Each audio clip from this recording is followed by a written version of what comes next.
ugende. Niba ari ibintu nabonye bikomeye ni njyewe. Ushobora kubona umuntu ukugemurira, ariko ushobora kugira ingorane zo kubona umuntu ukurwaza. Hari igihe umuntu aba mu bibazo, umuntu wese akabona impamvu burimo. Wagera mu cyiciro buri muntu wese akavuga impamvu uri muri icyo cyiciro, n'utayizi neza akayikeka. Noneho twari dutuye rwa Rutabura icyo gihe, turicara dukora inama idafite ikivuga, dusa n'abavuga ubusa, tutazi ibyo turimo, twiga ibintu twakora ngo twivane mu buzima turimo. Dufata umwanzuro wo kujya guhingira umuntu wabaga mu nzu ye. Ndazinduka mu gitondo waduhaye umurima tukawuhinga, ukaduha amafaranga, twumvikane 1,800. Twagize ingorane bakozi b'Imana kuri uwo murima sinzabyibagirwa. Umunsi wa mbere twawuhinze, habagamo ibijumba bishaje. Biriya n'ibigeragezo mu buryo bukomeye, ribaruwa riraye tibishya.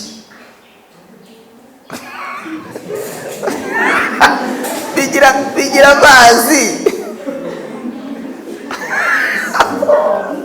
Umwanditsi w'amakuru kwabarira uburisho, ariko gato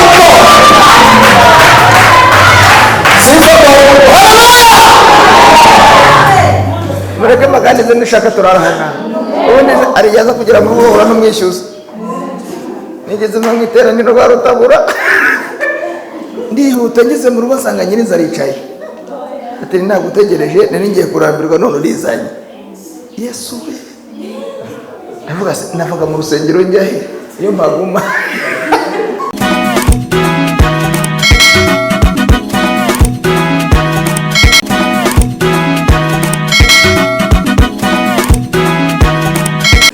Haranditswe ngo nazanye Bibiliya. Haleluya. Ngeneye kubumva rwose kandi abantu bakagaragaza ko baje gusenga. Hano ntabwo twaje mu gitaramo kindi gisanzwe, twaje gusenga. Randitswe ngo gusenga kwa Mose, umuntu w'Imana. Ravuze ngo mwami, ibihe byose wahoze bwo butoro bwacu. Imisozi itaravuka, utararamukwa isi n'ubutaka, uhereye iteka ryose ukageza iteka ryose, ni wowe Mana.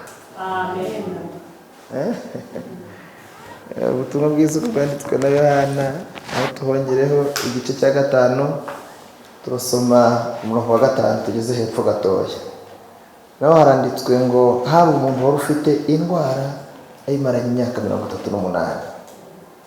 Yesu amubonye aryamye, amenya yuko amaze igihe kirekire arwaye. Aramubaza ati, mbese urashaka gukira? Umurwayi aramusubiza ati, databuja, simfite umuntu ujugunya mu kidendezi. Iyo amazi yihindurije ngiriza, undi antanga kumanuka. Yesu aramubwira ati, byuka wikorere uburiri bwawe ugende. Amen. Amen. Reka tube turekiyayo. Iyo tuje imbere y'Imana hari impamvu nyamukuru ziba zituzanye. Zigatera umuntu koga, kambara, kisiga, biterwa n'uko ubigenza, uburenganzira bwawe, ariko ugafata umwanya ukaza. Hari impamvu zikwiye kuba zigutera kuza. Si ukurebana n'abantu mu maso, oya, ni uguha agaciro uwo uje imbere, kandi ukizera ko ashobora byose, nubwo ataragira icyo gukorera gikora ku mutima, ariko ukizera ko ashobora byose. Mumuhe icyubahiro Yesu. Mumurambure ibiganza Yesu. Amen. Tumukomere n'amashyi, umubwirize. Uyu mwami ni umwami afite ibintu byinshi yihariye we, adasangiye n'abantu, adahuriyeho n'abakomeye b'isi, adahuriyeho n'abanyabwenge mubona b'isi. yihariye ubwe kandi arabishoboye ku manywa, arabishoboye nijoro, arabishoboye imvura igwa, arabishoboye izuba rirasa, arabishoboye nta kazi. Yemwe haleluya, uyu mwami nawe ntekereza ibintu bikomeye, ariko ni ibintu ndikubwira muri bubyumve, ariko murabyumva n'iki cyabazanye. Nasanze nta kintu na kimwe ugira ashobora guhera bakugirira neza. Iyo yaje ntashingira ku mateka, ntashingira kuri kavukire, ntashingira ku mashuri, reka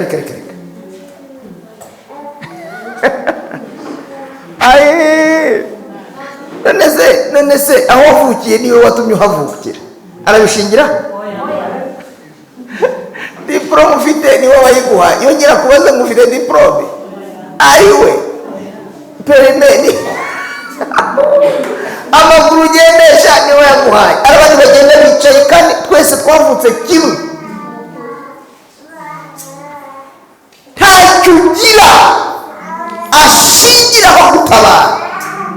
Ajya avana umuntu muri ruhurura murayizi, akazamura umuntu wavukiye mu ruhurura batazi amata, akamuzamura akamusunisha abavukiye muri beriso. Twamukorera amashyesi. Haleluya! Ni umwami uhereye iteka ryose ukageza iteka. Nta wundi ubaho aruta itangiriro. Twasomye rero uyu murwayi, mureke mabwire kandi njye nuko nyine mvuga, hari ikibazo. Uyu murwayi yambabaje ku rwego rwo hejuru. Hari umuririmbyi, sinzi umuhanzi ariko ndamuzi ariko simuheruka, yaravuze ngo bya Yesu ni ku murongo.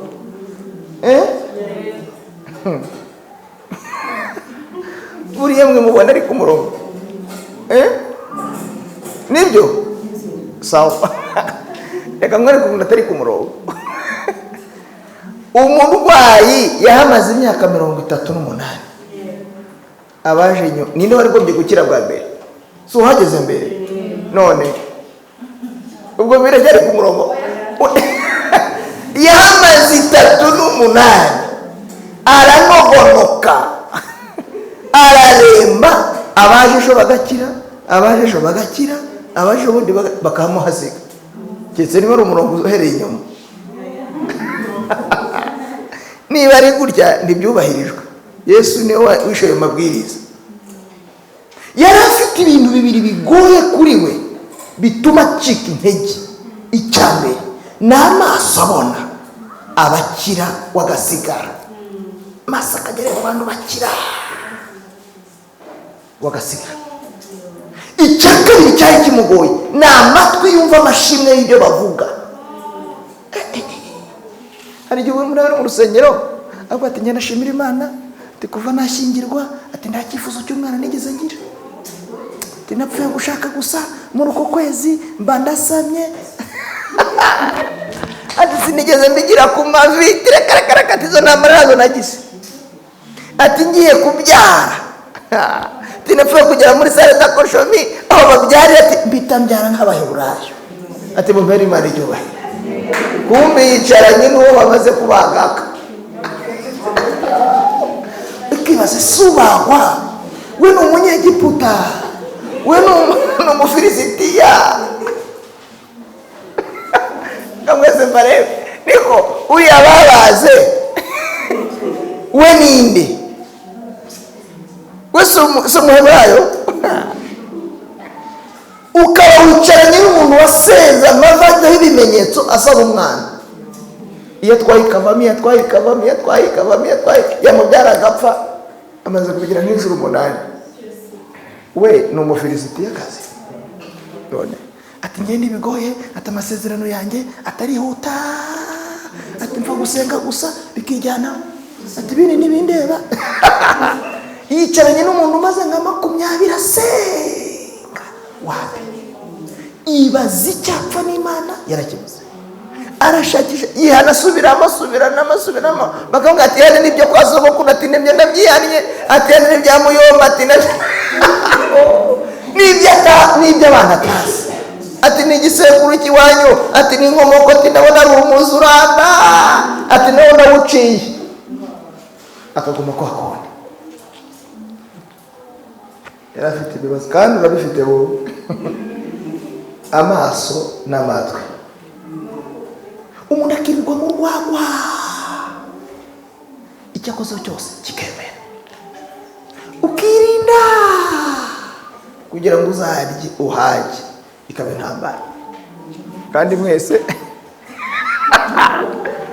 yari afite, nimubyirengagiza muzaba mwirengagije ikintu gikomeye. Ibya Yesu ni ibanga, ahubwo ni ibanga. Si umurongo, ni nk'ibanga. Mushimire Yesu ko agira ibanga ryo atabaramo abantu. Haleluya! Ibintu Yesu akora birarenze, ntushobora kubyandika mu birangize, ntiwamenya aho bitangira. Abakize mwongeye ari umuntu wigeze ngewe na iPhone narababwiye ngewe nigeze mbyara abana barapfa, nabyaye abana babiri bose bapfa, ariko iyo pagira kanyine nyine mfite abandi bane, Imana ibishimirwe, mwimbere icyubahiro rwose, mfite abandi bakobwa rwose, Imana ishimwe. Noneho twigeze tufata umurima, mureke mubwire ako kantu, turi mu buzima busharira. Hari igihe umuntu aba mu bibazo, umuntu wese akabona impamvu burimo. Wagera mu cyiciro, buri muntu wese akavuga impamvu uri muri icyo cyiciro, n'utayizi neza akayikeka.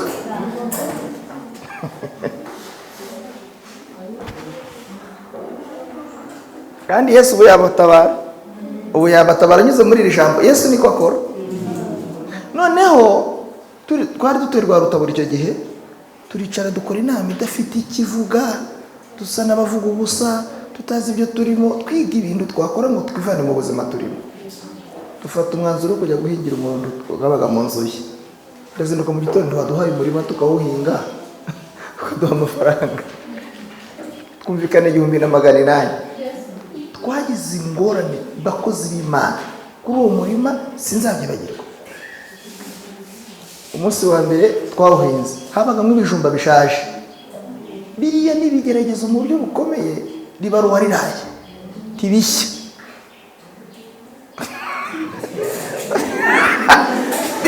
bigira amazi.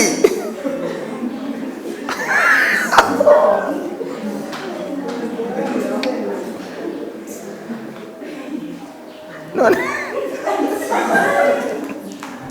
mwami ndategereje gusingira icyo wambwiye, ni kenshi nabyumvise umutima wanjye urakwizera. Umwanditsi w'amakuru kwararira uburisho, ariko data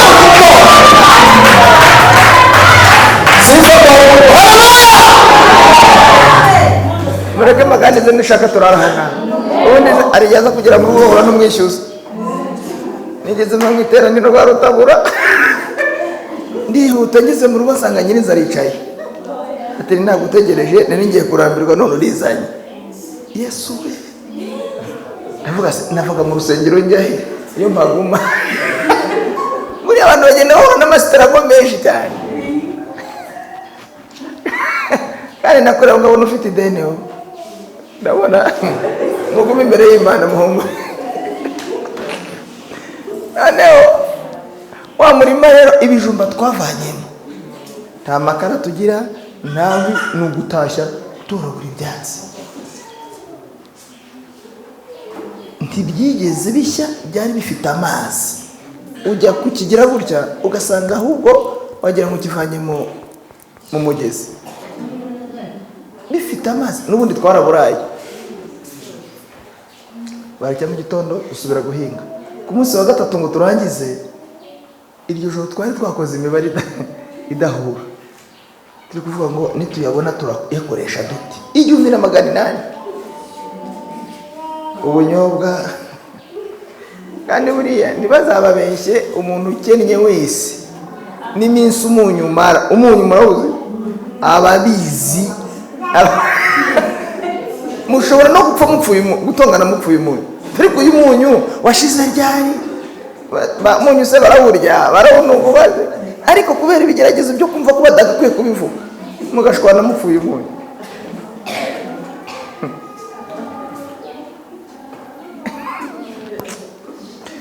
Yesu we agiye kuduha amafaranga aravuga ngo bya bijumba mwakuye ngo bihuye na 600 yo afite yago. Numvise ari nk'ikigeragezo, kandi bimbabwira ni verite uko nukuri, ntabwo nkabisha. Numvise ari nk'ikigeragezo gikomeye, ari nk'umuntu nyambuye nka miliyoni ntigeze ntunga, 600 arayatwara aduha 1,200. Imibare twari twakoze abarayishe yose abaratuvangiye. Hari ibintu bitazarangizwa naho uvuka, bikazarangizwa n'amasengesho. Niwirengagiza gusenga uzabirengagisha ikintu gikomeye. Amasengesho ni yonyine agira ubushobozi. Haleluya! Amasengesho nabyo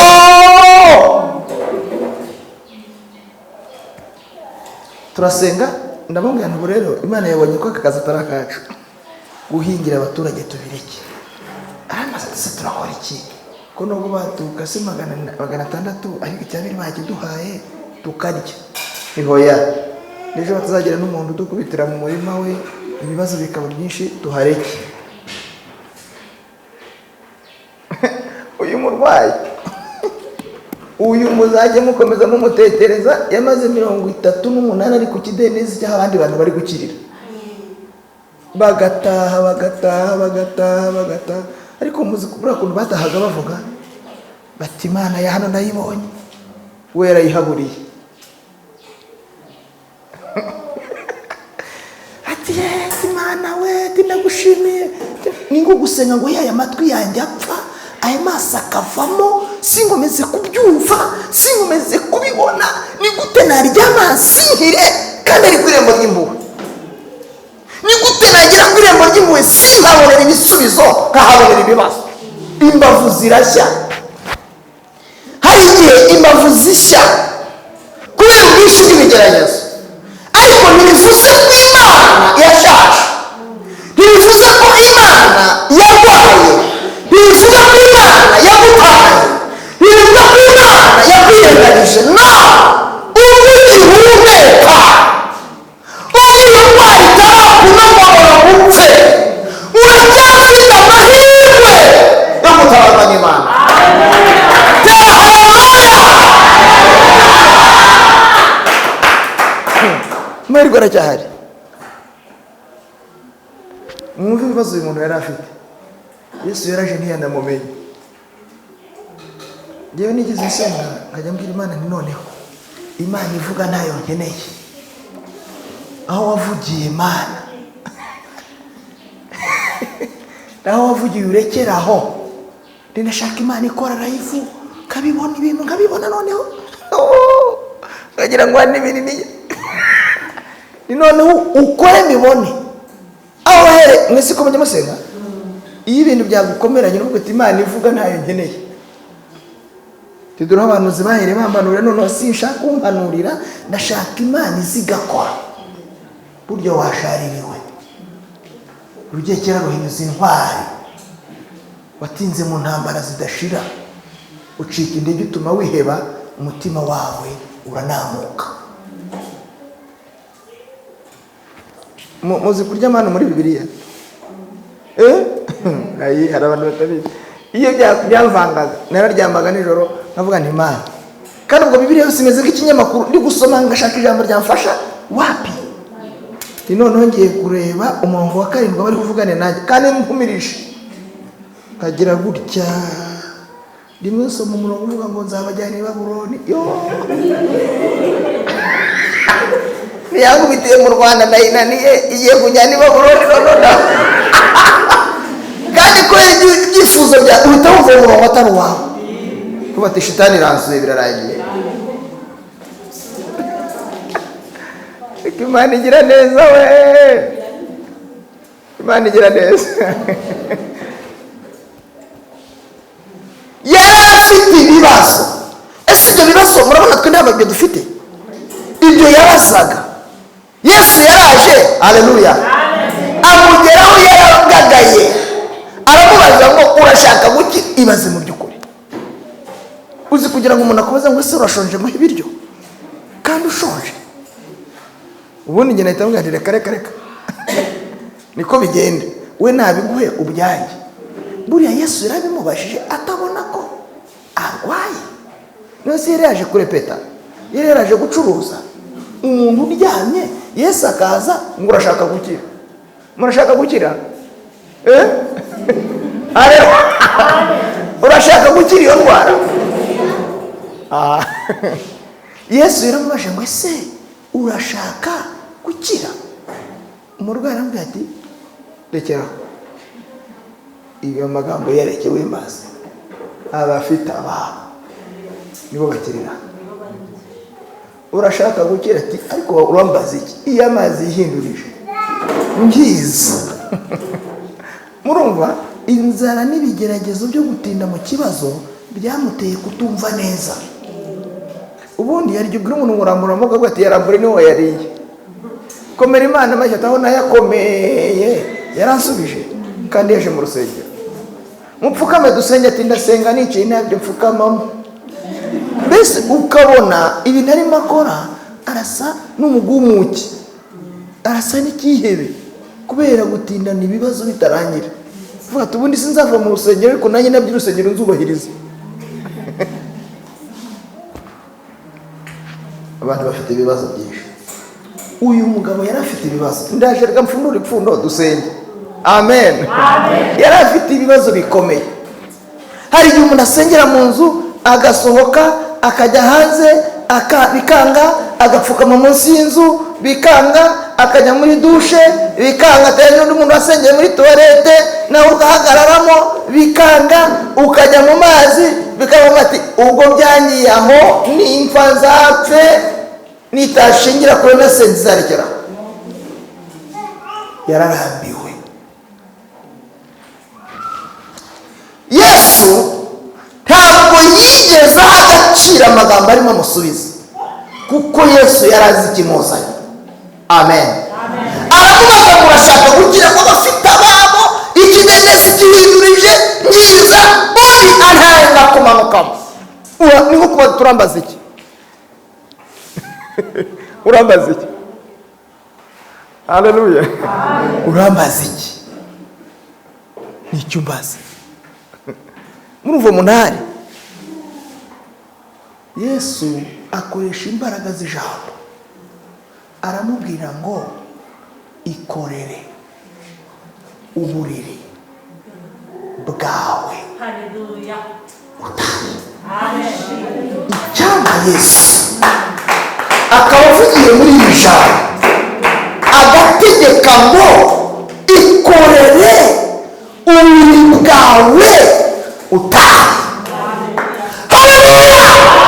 Yesu niwe niwe ukiza ibibazo ntagerekeho induru. Mureke mbabaza, iyo aza kuba ari nk'umuntu umukijije injuru ari kuzazikira 38 yari kujya yitsamura ati uribagiwe. Yatenda ati uzaho nakubyukije. Yabona yasokoje ati sokoza nyine. Abana bajya kwiga ati basigaye bajya kwiga ati utangira ati sigaye wigira kwitwara ukundi. Ariko Yesu yakuvanye mu kibazo n'ukuri kw'ijambo rye hagagira injuru. Mumukomere amashyi menshi cyane. Haleluya. Nimuhaguruke mugere haleluya.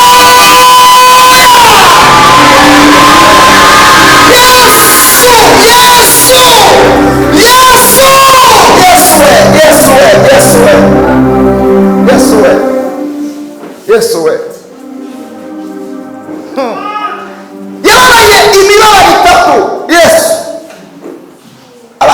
bamaze iminsi bigisha ibya Pasika n'ababyiga mwese kandi mujya mubyigisha nabibonye. Yesu yababaye imibabaro itatu ikomeye. Yababaye umubabaro w'umubiri, arashenjagurika, baramukubita, inyama bakajya bazomoramo, uyu mugongo wose uhinduka ibikanga kubera inka, bakazana ibyuma bagakubita bagashishimura inyama zikavamo. Ni umusenga ufite ikibazo cy'umubiri, ujye ukivuga uzi neza kuwubwira yahuye n'uwo mubabaro, azi neza uburyo umubiri uryana, gukemura iby'umubiri biramworoheye. Hari igihe wabwira umuntu ko usonje ukagira ingorane akaba atarigeze asonza, ntabwo abyumva, biramugora. Kubwira umuntu ko urwaye atazi, hari abantu basaza bataragera kwa muganga, kumubwira ko uriyo urasabwa gusoma umusobanuro. Yesu nta busobanuro bwinshi akeneye, kuko umubiri uteje ibibazo waramuriye. Ariko banzira ijambo ryumvikanye. Amen. Reka ndebe muri iki cyerekezo. Yesu azi ikibazo cy'umubiri ufite, kuko nawe waramuriye uramubabaza. Umubabaro wa kabiri ni umubabaro wo mu mutima. Umubabaro wo mu mutima utandukanye n'umubabaro wo ku mubiri. Yesu yarahawe kumuhana, kumucyurira. Ibyo ntibijya bifite ku mubiri, ntibigera ku mubiri, ariko biragenda bikagera ku mutima.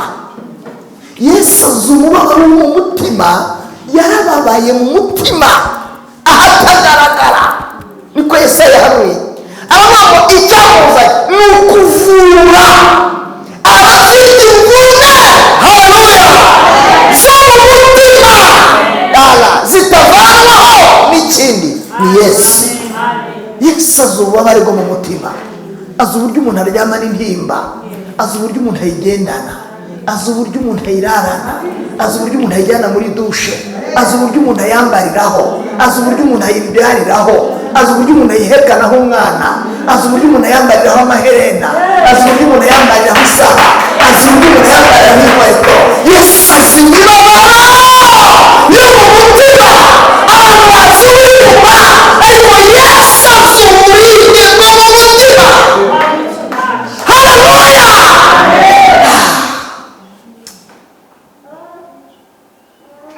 Nimuhoberane, murabishobora. Ubita amaboko mubwire ngo humura. Yesu azi umubabaro wo mu mutima, arawuzi kandi azi n'aho gutera, azi n'aho yakora ugashira. Hari umubabaro utagiragizwa n'amafaranga, utagiragizwa n'akazi, utagiragizwa n'abo muzigije, utagiragizwa n'umuntu ushatse, utagiragizwa n'aho utuye. Ukeneye Yesu niwe wenyine ugiragiza umubabaro w'umutima, kandi ubwo yageragezwa atyo abasha no gutabara abageragezwa bose. Haleluya. Amen. Yesu arabizi. Yesu arabizi. Arabizi. Yesu arabizi. Nigeze ariko se ko mbivuga kenshi, barazavuga ati buriya Vedaste n'ibiriya gusagira, hari umubabaro utajya uva mu mutima, ndakaba ahuye na myinshi, ariko hari umuzi bigeze bankubitira mu mujyi, hariya ku iposita. Yesu murahazi. Hariya nari mvuye mu Kiyovu nagiye ku Buyede, saa yine zigeze baranyirukana. Ninginga umukoresha ndamubwira ngo wambabare ukamba 1000. Arambwira ngo no, nsohogera mu kazi. Ndazamuka, nari mfite agatelefone ka Ericsson, ndavuga ngo ntabwo ntaha, ndakagurisha ariko basi ndebe ko rike. Ngeze bakajya bampa 5. Muka telefone y'1500. Ari telefone narayibuze, na simukadi barayiba, yose mbona barayirukanganye. Umuhungu ari rukanga arigendera. Arayiba. Ni 5 ndakibura, n'akazi nakabuze. Noneho n'agahinda kose njya guhagarara ku rukuta nibaza ukuntu ibintu byangendekeye kuva mu gitondo. Nabyutse ndasenze, Satani yandondagiye, ndimo mbyibaza, kumbi nahagaze ahantu hadahagararwa. Aho mpagaze bari kubaka amapave, ntibyemeye kuhagarara. Sinamenye ibyo ari byo, ndashakaraye, meze nk'uwataye umutwe, sinzi iyo mva, sinzi n'iyo njya. Haza umuhungu utavuga ntanumve, agize kutumva, agize no kutavuga. Amatwi afite ikibazo, n'ururimi nabwo rufite ikintu. Yaranguye, yangubise urushyi. Yesu, hari igihe umuntu wowe biracyoroshye nubwo bitoroshye. Muhumure, Yesu afite igisubizo cy'ikibazo cyawe, kandi ndabahanuriye. Amen. Muzagaruka mufite amashimwe. Ndabahanuriye mu izina rya Yesu. Mukomere Imana amashyi. Yankubise urushyi ndamanuka, urabona ukuntu babatiza umuntu? Icyo mazi aravuga ngo kuvuga ngo ufate neza gusa, ntumenye igihe agereye mu mazi. Nagiye kumva numva namanutse urushyi, ngiye kureba gusa niba cyo cyanteye amaso, ngiye kureba umuntu usanga ntihavuga nta numva. Abantu baba barahuye, akajya bereka abantu nahagaze ntihemewe. Abantu bati se uwo muzima wenda kujya guhagarara batemewe, ushaka iki? Tese uruwaye umva guhagarara no kumbaza aho mvuka birasa. Ndimwumva? Hari igihe umuntu ahura n'ibigeragezo by'uburyo bwinshi, kimwe kikava ikindi kitarashira, ikindi kikaza kitarashira, icyo mu bana, icyo mu rushaka, icyo mu baturage, ukitwa n'amazina utazi aho yaturutse. Ngiye kubona mbona bashyizemo amapingu hariya mu mujyi. Amapingu na wawe kumbi we ntavuga, akajya akoresha ibimenyetso gusa. Tugeze imbere ngo tumfare wa mama, uyu muntu ntavuga, nta numva. Ahita ansunika wa muntu utumva, ansunitse ishati yose ngo papa yose iracika mu mujyi.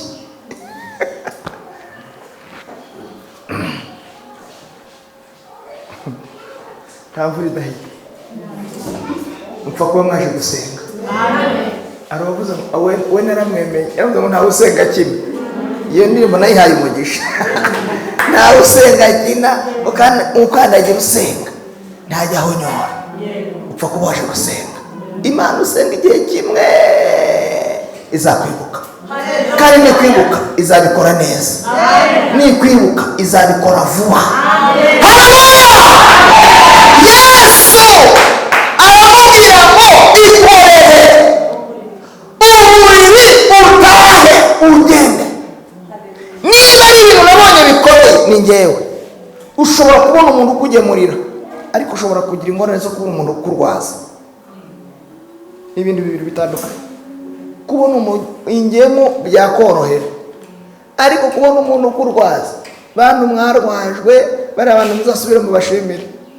Umuntu wigomwa uburiri akigomwa ishuka cyangwa akaringiti akakuraraho iminsi 2, akemera akaba ku muhima, akaba Kibagabaga, akaryama kuriho iminsi ye, uzamushimire. Nubwo yaguhindutse nyuma, ariko uzagacira ibyo yakoze bya mbere. Uyu muntu yamaze imyaka 38 nta murwaza. Bamugejeje ku kidendezi bati ibindi tuzabimenya, barataha. Abura umurwaza. Nabonye nge nakoze muri sashika ntazi buriya. Nabonye abakire bakaza bagaparika imodoka bavuye mu kazi, bakaza n'ibishakoshi n'ibikapu, amata, za yawurute, ibintu byinshi, ugasanga bose bari hafi y'umurwayi. Yo wafashwe ryari, ihangane, bakarira, bakicara bagafotora. Mwumve umuntu urembye, bagafotora nabo bakifotora bati twasuye runaka, bakicara bakajya bareba ku masaha. Ashaka nyakagira bakareba bakavuga noneho rero ejo nakazi, ejo nakazi, njye sinakajyagaho. bati ejo ni akazi. None kubera ko ari akazi tugiye kugenda turuhukeho gatoya, wihangane. Jiko nuko bose baramanutse, buri wese yatse imodoka ari ngo ejo ni akazi. Bakava na saa 5 z'ijoro bakajya mu rugo bakajya kuryama. Akabyuka na saa 11 agakora icyayi, agateka icyayi akoga vuba vuba, ujye kubona mbere kujya mu kazi. Mwumva umutima mwiza. Akaza n'imodoka ari akinjira akagenda ngo ati mbo noneho rero nanze kujya mu kazi ndakuzaniye icyayi. Agasiga icyayi, Imana ibaho umugisha. Bafite impuhwe zo kugemura no gusura, ariko kugira ngo babone icyemezo cyo kukurwaza biragoye. Yesu nicyo namukundiye, abikorera icyarimwe. Arakurwaza akanakugemurira. Haleluya! Nawe Yesu abikorera.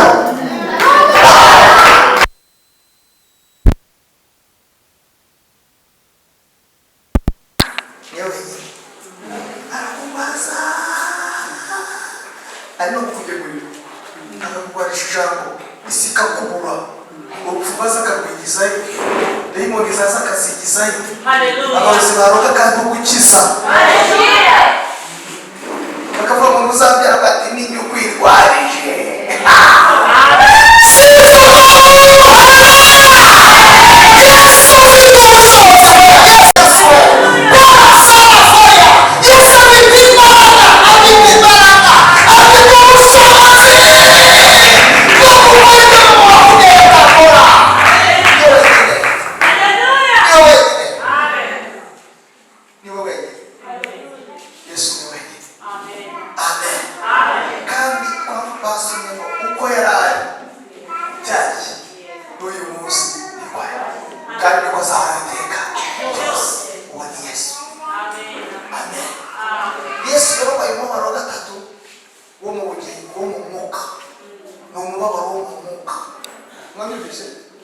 Umubabaro wo mu mwuka ahataboneka, si ku mubiri, si mu mutima, ni mu mwuka.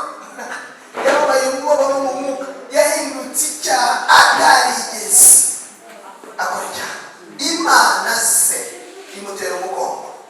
Yesu ntiyababara umubiri, ntiyababara umutima, agira umubabaro wo mu mwuka w'icyaha.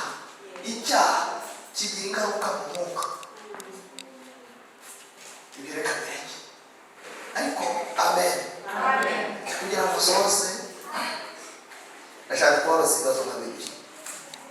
Yesu ashimwe. Amen. Hari umuntu wahagaze agera ku nkombe, inzira iragiye mbese, muramugiye akabona ubutabazi mu mutumbi atarigeze. Hari umuntu muri twe waba warigeze agera ku nkombe, inzira imurangiranye, nta mushumba, nta revera, nta mudiyakoni, nta muririmbyi, nta muyomba, nta mama, nta papa, nta mugabo, nta muganga, nta murezi, no. Uwo mwasangiye, uwo wagaburiye, uwo wasuye, uwo warwaje, uwo wakurwaje, reka. Ugaragara ubona inzira zirangiye, wakabaka ukajya uwo wafata, amagambo akagushira imivuga, ukabona igisubizo kigutunguye utari witeze.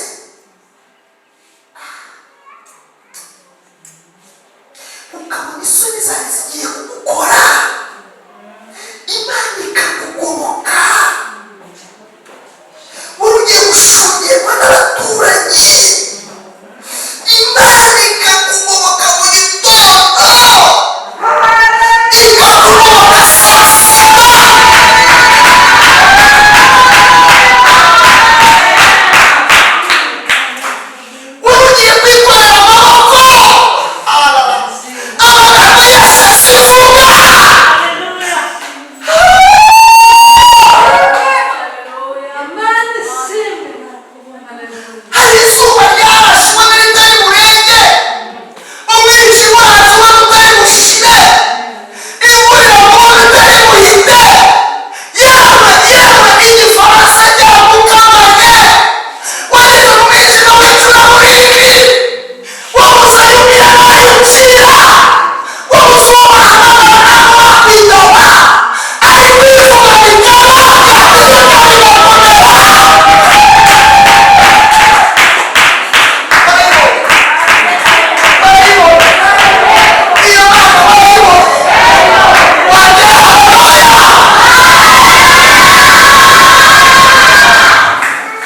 muzabasakaza gutegera nawe ni ukutumira ngo ntacyo Imana yakoze.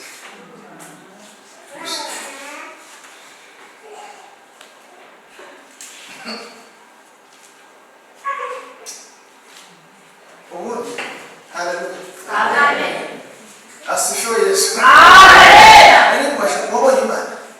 Hari igihe wabagize mu nzira ze mu nzitane va mu kuri uyu munsi ejo hashize nta nzitane wahuye na Imana ikagusura wenda kwikorera amaboko. Imana mutasezeranye n'umuntu utamufite kandi kutagira umuntu siko batabaye baba bahari ko ntacyo bakora ku kibazo cyawe.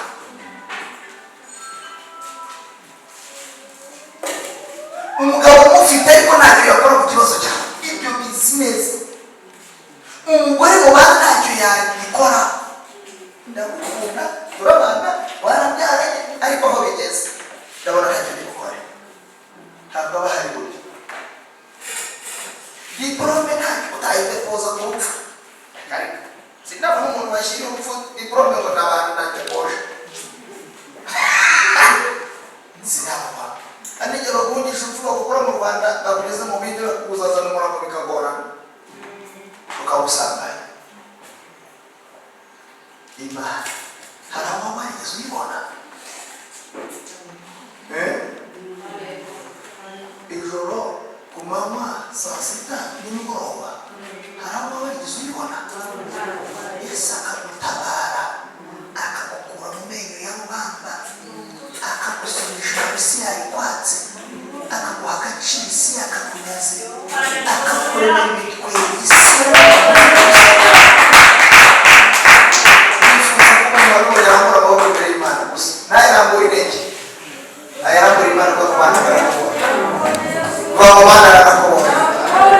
Yesu arakubona mukomera amashyi Yesu.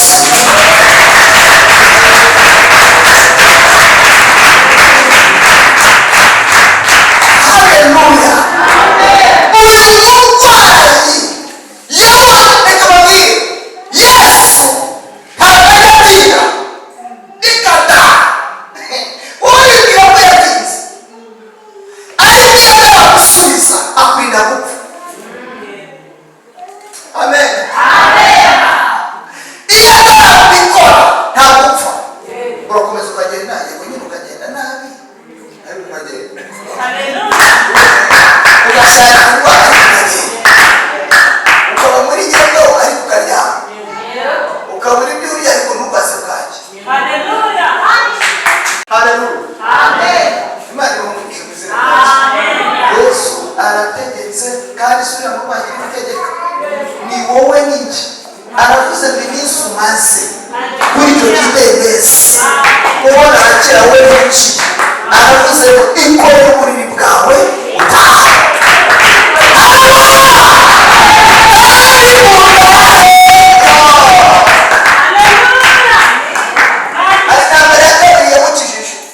Iya mbere niyo, iya kabiri yamukije intambara y'abantu.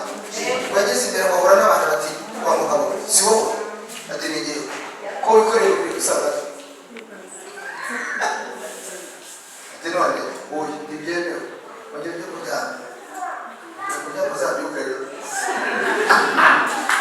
subire kuryama ariko isi mbi nimurebe ko mwaje gusenga munebe ko n'abantu bateye murako mwaje gusenga ubu dusenze nonaha umuntu wapfuye akazuka iyo mbega intambara z'amahoza mu mutima wanjye dusigaye dukora ndayibona kandi twaje gusenga wese akora ibitangaza ariko hagize umuntu uzukira buri wese yanyura mu nzira imworoheye ati burya si Imana dusengaho. Buri wese afite ikintu yakwifuza ko Imana yagikora ariko hagize umuntu uzukira dore ndabibabwiye mbega kwisobanura kandi wowe ntiwazana inama w'uyu muntu yagize ati nuko rero yapfuye ukirengagiza ko Yesu afite ubushobozi aho kwemera ko Yesu afite ubushobozi ukabuha Satani. Musubira kuryama muzabyuka ikintu sisubira kujya nabo nuba utamye akutari sawa yagiye ikora muri murase ukubera ikintu tabane mukore consultation mwese ndafite umuriro kangahe Yesu nayite muri ibyo iyo yavuze aba yavuze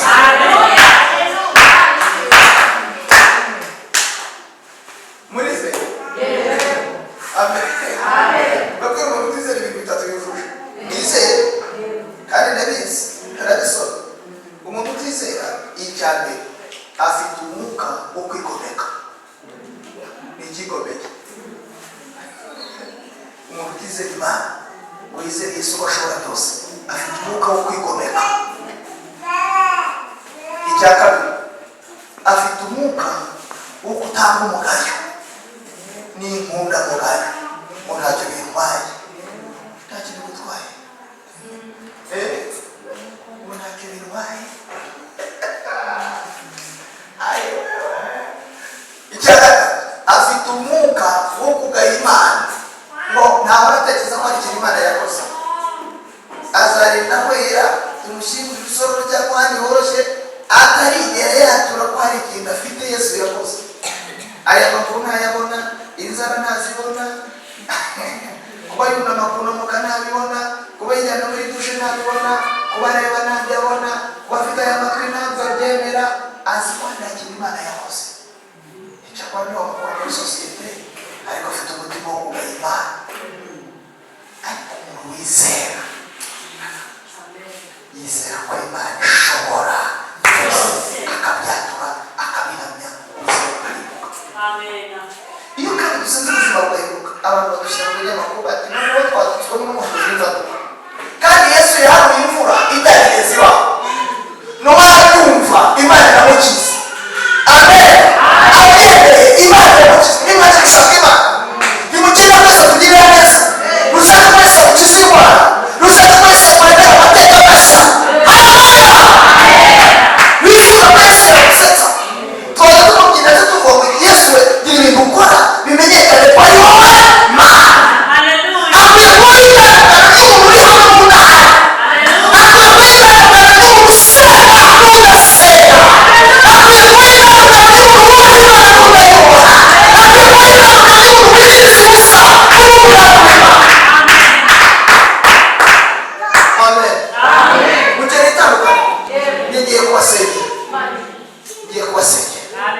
Imana itanga itandukanye wikorera ubuntu butaye ariko uratira kukigendeza abiciro by'imigani niba unyuze ahantu runaka niba watambutse niwe agira umwamba w'umuranga bamusubiza ikibazo atarakibaza baba bazi icyo agiye kubaza yagize gutya bati tubanje ibyo abaza baba babizi kubera amateka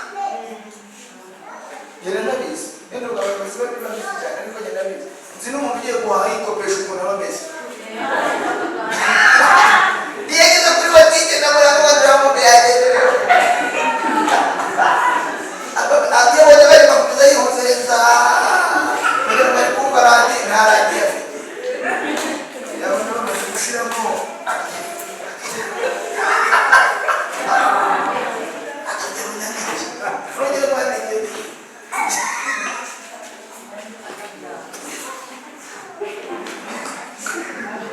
ariko umuntu ufitaye arishwe ndetse nagira amategeko mwegereye mwigire kuko afitaye uzi ko Imana yahindura ubuzima bwacu haleluya Imana ikadukuraho ku biciro by'imigani muzi ko nagize ibyo gusenga aho reka bavuge ariko umutekano musengera n'umuge reka turebe nagiye gusenga nicara nk'uko wicaye ibyo bari kuvuga byose numva si ibyanjye ndahaguruka ndagenda muri hariya ngeze umuntu araza yari umudamu ankoraho gutya reka inzoga reka kujya unywa inzoga kuva namvuka sinanywa inzoga kubera amaso yatukuye nifitiye ibibazo ni gusenga bitandukanye n'uko abishaka mbona ngo inzoga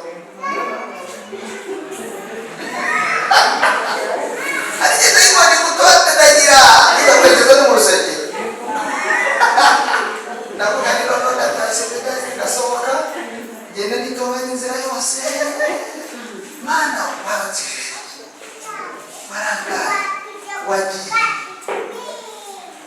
ndabasengeye ngo haboneke itandukanye igihugu ubwoba n'ikindi kuba ubwoba bwo gutanga itandukanye mu izina rya Yesu abo bizeye mutera bavuga dusenge igihe kirahita batirarangiye ariko Yesu niwe nyine ufite igisubizo cy'ikibazo cyawe Yesu niwe nyine ufite igisubizo cy'ikibazo cyawe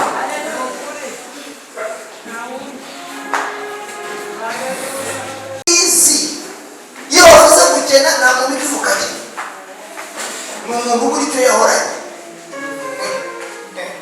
ni umuntu wari ufite ibintu birashe niwe wakeye none wabona arakeneye ubundi bantu utekereza sitoke bagira gukena iyo umuntu yakeye aragenda imyenda iracuya n'amashuka agasaza ayo bafurira akapira bakajya bajyana mu gikari kandi akiyoroza uragenda buri wese akagufataho ijambo ukava mu modoka ugatega moto ugasigara utega akadahari ugasigara utega refu abantu batugerekeye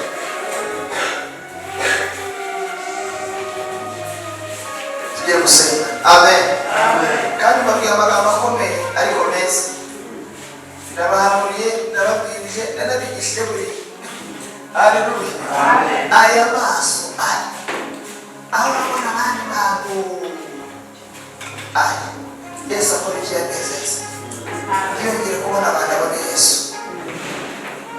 aya matwi ntiyongere kumva ibyo bakuvuze yumva ibyo Yesu avuga Yesu yavuze gukorera uburiri bwawe waragenda Yesu abantu bagiye kumufana bagera aho Yesu ari Yesu aramubwira ngo gende. Haleluya.